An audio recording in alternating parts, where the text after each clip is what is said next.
Now, Access Tech Live headlines.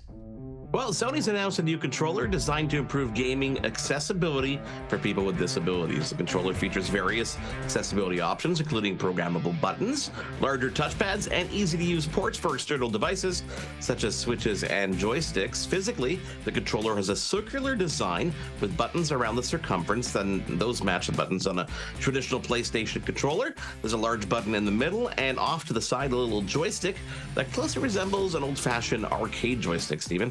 Sony's Access controller, as they will call it, will be available worldwide on December the 6th for $90 US. We'll update you with a Canadian price once we have it.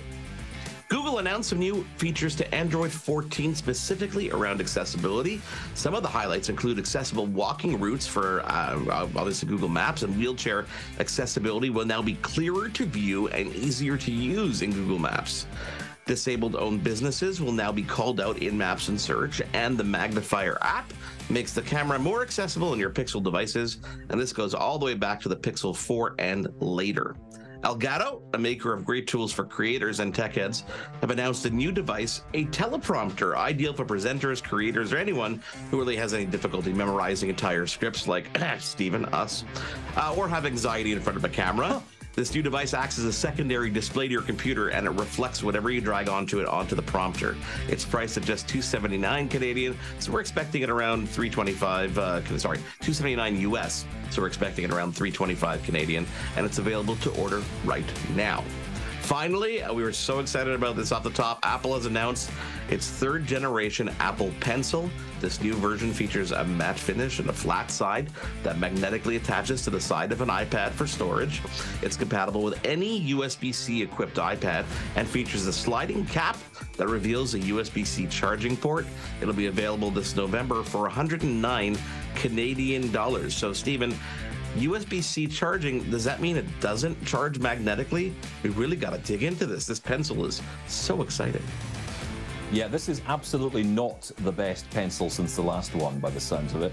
And they've hidden the USB charging port, which I kind of find funny, right? They really don't like talking about this USB-C, so much so they're starting to hide it in their products.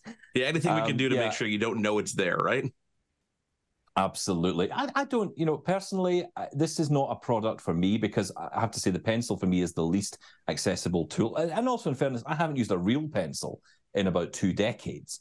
Even if I have to sign for something at the door for, say, a parcel these days, I'm using my finger on a touch screen. So I'm not even using a pen for that. Do you use the Apple Pencil? Because I think, if I'm honest, this is very much for creators, for designers, okay, for taking notes, I guess, as well. And I'm just going to say it, sighted people, all right? Sighted people, there, I said it. My daughter loves it for drawing, and she uses Procreate, and she draws all types of stuff. I've used it for taking notes, but I found it not the most intuitive thing in the world, to be perfectly honest. Sometimes I just prefer to either just type notes or just use a pen and paper, or sometimes just hit the voice activation button and let it dictate notes. So that's kind of where I'm going with it. And they're saying this is the new entry-level Apple Pencil. This is probably why there's the lack of magnetic charging or wireless charging. Don't hold me to that, by the way. I got to dig deeper into the details of this one when it does come out. We'll give you our full 35-second review. I promise we'll give it the attention that it definitely deserves when it does come out in a month from now. Hang on, did you say that you could press a button and make voice notes using it? No, I didn't say you can do that with a pencil. I said I prefer sometimes hitting the microphone button and letting dictation take notes for me instead of using a pencil or using my hands. Yeah, Stephen, I go for the lazy approach. I don't know if you figured that out about